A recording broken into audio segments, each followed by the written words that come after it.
Good morning students. आज हम देख रहे हैं हमारा क्लास 7th का हिस्ट्री का चैप्टर 2, जिसका नाम है नए राजा और उनके राज्य। इसमें हम देखेंगे कि जो राजा हुआ करते थे वो उनके राज्य किस तरह से थे, हम उसके बारे में इसमें देखेंगे। तो जैसे कि 7वीं शताब्दी के बाद कई राजवंशों का उदय हुआ। मानचित्र 1 में उपमहाद्वीप के विभिन्न हिस्सों में 7वीं से 12वीं शताब्दी के बीच शासन करने वाले प्रमुख राजवंशों को दिखलाया गया है।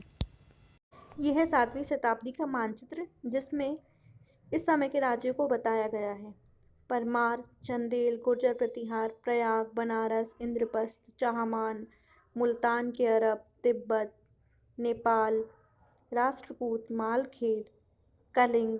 7वीं सदी आते आते उपमहाद्वीप के विभिन्न भागों में बड़े भूस्वामी और योद्धा सरदार अस्तित्व में आ चुके थे। राजा लोग प्राय उन्हें अपने मातहत या सामंत के रूप में मान्यता देते थे। उनसे उम्मीद की जाती थी कि वे राजा या स्वामी के लिए उपहार लाएं। तो जब 7वीं शताब्दी आ गई थी, तब वहाँ के जो भूस्वामी हुआ करते थे वे सामंतों को ज़्यादा महत्व देते थे और उनसे ऐसा उम्मीद होती थी कि वे उनके लिए जब भी आए वे उनके लिए कुछ ना कुछ उपहार लेकर आए। अधिक सत्ता और संपदा हासिल करने पर सामंत अपने मत को महासामंत, महामंडलेश्वर इत्यादि घोषित कर देते थे। जब उनके पास ज़्यादा सत्ता आ जाती थी तो वो उन्हें महासामंत और महामंडलेश्वर बोल देते थे और कभी कभी वे अपने स्वामी के आधिपत्य से स्वतंत्र हो जाने का दावा भी करते थे। इस तरह का एक उदाहरण दक्कन में राष्ट्रकूटों का था। शुरुआत में वे कर्नाटक के चालुक्य राजाओं के अधीनस्थ थे। 8वीं सदी के मध्य में एक राष्ट्रकूट प्रधान दंती दुर्ग ने अपने चालुक्य स्वामी की अधीनता से इनकार कर दिया था। एक राष्ट्रकूट प्रधान हुआ करता था 8वीं सदी में, जिसका नाम था दंती दुर्ग। उसने अपने चालुक्य स्वामी की अधीनता से इनकार कर दिया था, तो उसे हराया और हिरण्यगर्भ, शाब्दिक अर्थ सोने का गर्भ, जो हिरण्यगर्भ होता है उसे हम क्या बोलते हैं, सोने का गर्भ, नामक एक अनुष्ठान किया। तो चालुक्य स्वामी की अधीनता से इनकार कर दिया, उसे हराया, तो हिरण्यगर्भ नामक एक अनुष्ठान किया।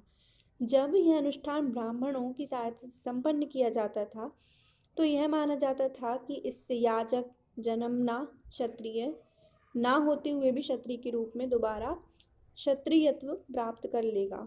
मतलब जो भी इससे जन्मेगा वो क्षत्रिय ना होते हुए भी दोबारा क्षत्रियत्व प्राप्त कर लेगा।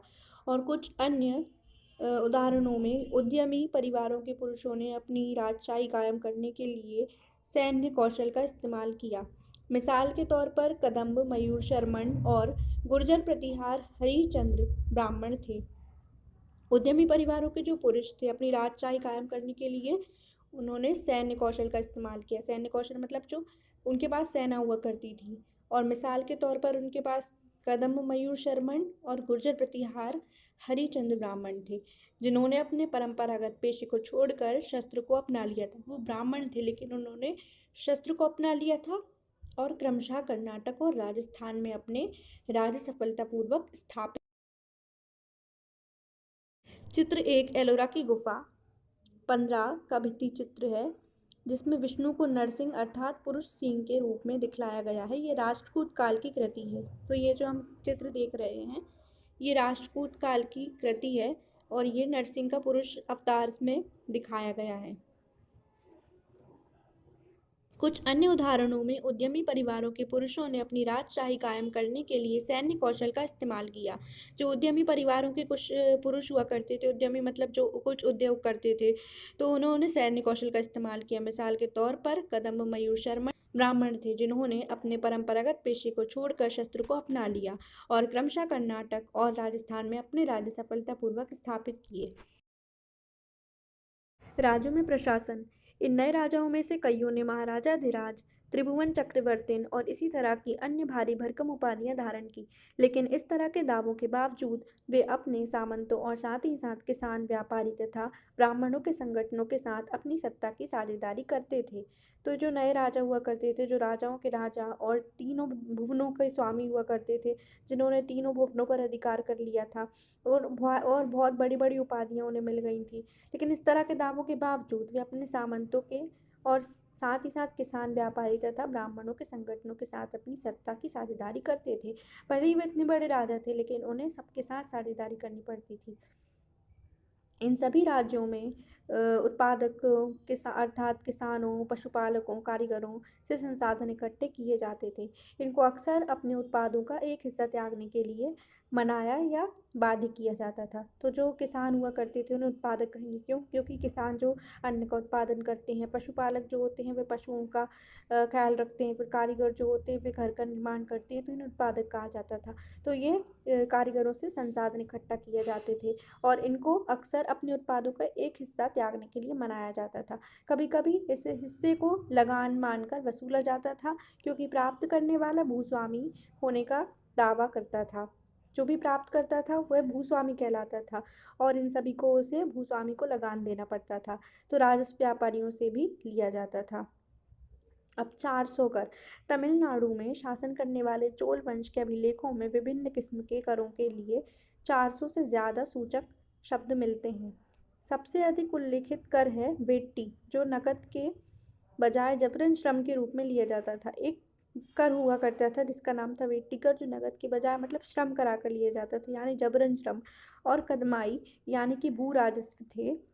और मकान पर छाजन डालने पर लगने वाला कर, खजूर या ताड़ के पेड़ पर चढ़ने के लिए सीढ़ी के इस्तेमाल पर लगने वाला कर। अब सोचिए, मतलब तब उस समय में कैसे कैसे कर वसूले जाते थे। मकान पर छाजन डालने वाला कर, मतलब जब हम मकान की छत डालेंगे तो उस पर भी एक कर लगाया जाता था। खजूर या ताड़ के पेड़ पर अगर कोई चढ़ता है, सीढ़ी का इस्तेमाल करता है, तो उस पर भी कर लगाया जाता था। तो इन्हें हम 400 कर बोलते थे। और पारिवारिक संपत्ति का उत्तराधिकार हासिल करने के लिए लगाया जाने वाला कर इत्यादि का भी उल्लेख मिलता है। क्या आज इनमें से कोई कर वसूले जाते हैं? नहीं, ऐसे कर वसूले जाते हैं, लेकिन अब ये इस तरह के कर नहीं होते हैं। अब जो होते हैं वह सरकारी कर होते हैं। ये संसाधन राजा की व्यवस्था का वित्तीय आधार बनते थे। साथ ही मंदिरों और दुर्गों के निर्माण में भी इस्तेमाल होते थे। इन्हीं से जो कर लिया जाता था, यही संसाधन जो थे वे राजा के वित्तीय आधार बनते थे और मंदिरों का निर्माण इसी से होता था। संसाधन उन युद्धों को लड़ने में भी इस्तेमाल होते थे जिनसे लूट की शक्ल में धन मिलने की तथा जमीन और व्यापारिक मार्गों के प्रयोग की संभावनाएं बनती थीं। राजस्व वसूली के लिए पदाधिकारियों की नियुक्ति सामान्यतः प्रभावशाली परिवारों के बीच से की जाती थी और प्राय वंशानुगत होती थी। तो राजस्व वसूली के लिए जो भी पदाधिकार होते थे, जो कर लिया करते थे, वे मतलब प्रभावशाली परिवार से हुआ करते थे, जिन्हें भी नियुक्त किया जाता था। और सेना में भी ऐसा ही होता था। कई बार राजा के निकट संबंधी ही इन ओहदों पर होते थे, लेकिन आज ऐसा नहीं होता है। लेकिन उस समय ऐसा हुआ करता था। प्रशस्तियाँ और भूमि अनुदान। प्रशस्तियों में ऐसे ब्यौरे होते हैं जो शब्दशः सत्य नहीं भी हो सकते, लेकिन ये प्रशस्तियाँ हमें बताती हैं कि शासक खुद को कैसा दर्शाना चाहते थे। मिसाल के लिए शूरवीर विजय योद्धा के रूप में ये विद्वान ब्राह्मणों द्वारा रची गई थी, जो अक्सर प्रशासन में मदद करते थे। नागभट्ट की उपलब्धियाँ। कई शासकों ने प्रशस्तियों में अपनी उपलब्धियों का बखान किया था। जो प्रशस्तियाँ हुआ करती थी उनमें पूरी सच्चाई नहीं होती थी, लेकिन वो बखान उसमें ऐसे किया करते थे कि जैसे वे राजा का ही अस्तित्व है। और आपने पिछले साल गुप्त शासक समुद्रगुप्त की प्रशस्ति के बारे में भी पढ़ा होगा। अब संस्कृत में लिखी गई ग्वालियर में पाई गई एक प्रशस्ति में प्रतिहार नरेश नागभट्ट के कामों का वर्णन इस प्रकार किया गया है। आंध्र, सैंधव, विदर्भ और कलिंग के राजा उनके आगे तभी धराशायी हो गए जब वे राजकुमार थे। अब सोचिए, जब नागभट्ट जब राजकुमार थे तभी उनके आगे ये सारे राजा, ये सारे प्रदेशों के राजा, आंध्र, सैंधव, विदर्भ और कलिंग के राजा धराशायी हो गए थे। उन्होंने कन्नौज के शासक चक्रयुद्ध को विजित किया। उन्होंने वंग, अनर्त, मालवा प्रदेश, किरात, तुरस्क, वत्स, मत्स्य राजाओं को पराजित किया। तो ये सब नागभट्ट की उपलब्धियां उनकी प्रशस्ति में है। अब राजा लोग प्राय ब्राह्मणों को भूमि अनुदान से पुरस्कृत करते थे। ये ताम्रपत्रों पर अभिलिखित होते थे जो भूमि पाने वाले को दिए जाते थे। तो ये होते थे ताम्रपत्रों पर अभिलिखित। ये जो आप ये चित्र देख रहे हैं, यही राजा लोगों को, ब्राह्मणों को भूमि अनुदान से पुरस्कृत करते थे। राजा लोग जो हुआ करते थे वो ब्राह्मणों को ये दिया करते थे। भूमि के साथ और क्या क्या दिया जाता था? यह चोलों के द्वारा दिए गए एक भूमि अनुदान के तमिल भाग का एक अंश है। जो चोलों ने जो भूमि अनुदान दिया था उसी के हम अंश के बारे में जानेंगे। हमने मिट्टी की मेड़े बनाकर साथ ही कांटेदार झाड़ियां लगाकर भूमि की सीमाओं को चिन्हित कर दिया है। इस भूमि पर ये चीज़ें हैं: फलदार वृक्ष, पानी, भूमि, बगीचे, फल उद्यान, पेड़, कुएं, खुली जगह, चरगाह, एक गांव, बांबी, चबूतरे, नहरें, खाइयाँ, नदियाँ, दलदली जमीन, हौज, अन्नागार, मछलियों के तालाब, मधुमक्खियों के छत्ते और गहरी झीलें। जिसे यह भूमि मिलती है वह इससे कर वसूली कर सकता है। वह न्यायाधिकारियों द्वारा जुर्माने के तौर पर लगाए गए कर सकता है। पान के पत्तों पर लगने वाला कर, बुने हुए कपड़ों पर लगने वाला कर, साथ ही साथ वाहनों पर लगने वाला कर वसूल कर सकता है। वह पकी ईंटों के बने ऊपरी माले पर बने बड़े कमरे बनवा सकता है, बड़े और छोटे कुएं खुदवा सकता है, पेड़ और कांटेदार झाड़ियां लगवा सकता है, जरूरी हो तो सिंचाई के लिए नहर बनवा सकता है। उसे यह सुनिश्चित करना चाहिए कि पानी बर्बाद ना हो तो और तटबंधों का निर्माण हो। 12वीं शताब्दी में एक बृहद संस्कृत काव्य भी रचा गया जिसमें कश्मीर पर शासन करने वाले राजाओं का इतिहास दर्ज है। तो 12वीं शताब्दी में एक बृहद संस्कृत काव्य रचा गया था जिसमें राजाओं का इतिहास दर्ज है। इसे कल्हण नामक एक रचनाकार द्वारा रचा गया है। कल्हण ने अपना वृतांत लिखने के लिए शिलालेखों, दस्तावेजों, प्रत्यक्षदर्शियों के वर्णनों और पहले के इतिहासों समेत अनेक तरह के स्रोतों का इस्तेमाल किया है।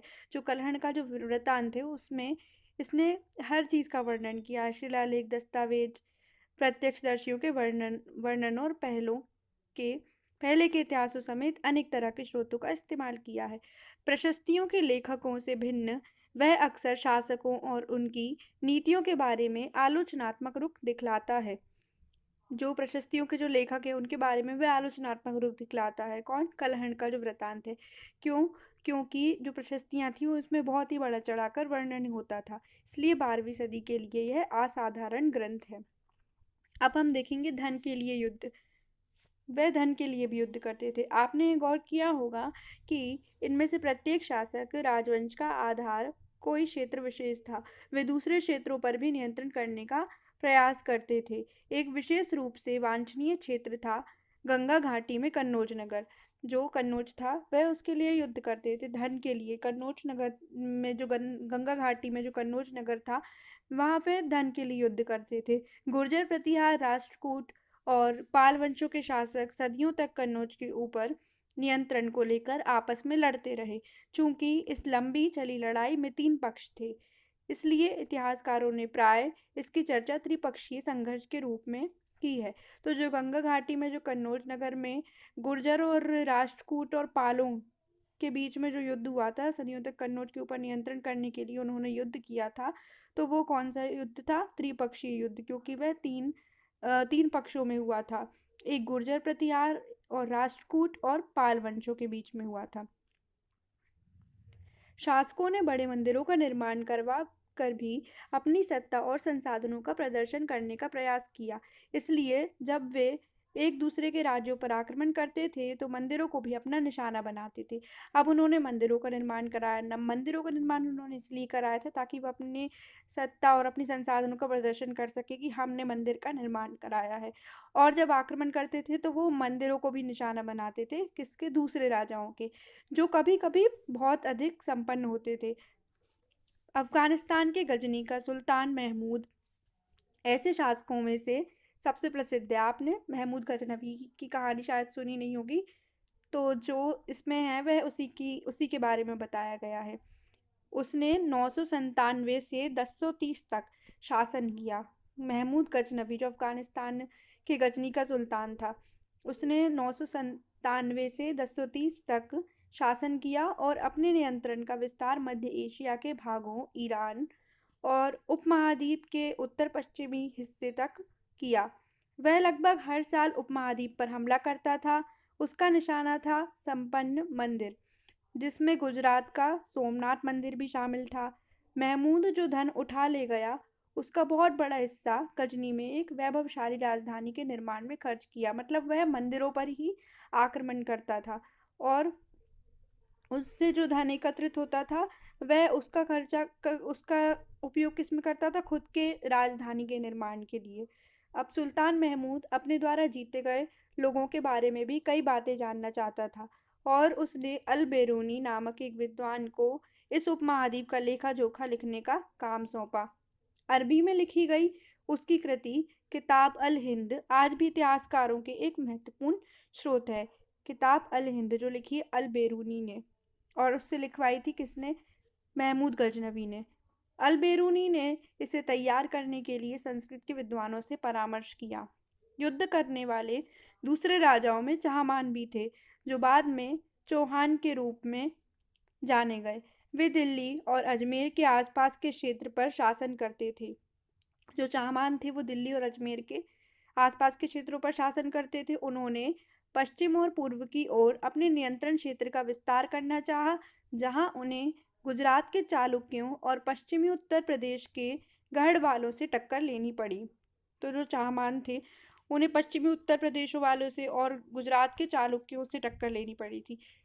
चाहमानों का सबसे प्रसिद्ध शासक था पृथ्वीराज तृतीय, जिसने सुल्तान मोहम्मद गोरी नामक अफगान शासक को 1191 में हराया था। तो मोहम्मद गोरी को किसने हराया था? पृथ्वीराज तृतीय ने। कब हराया था? 1191 में। लेकिन दूसरे ही साल 1192 में उसके हाथों हार गया। फिर जब दोबारा युद्ध हुआ तो वह वापस हार गया था।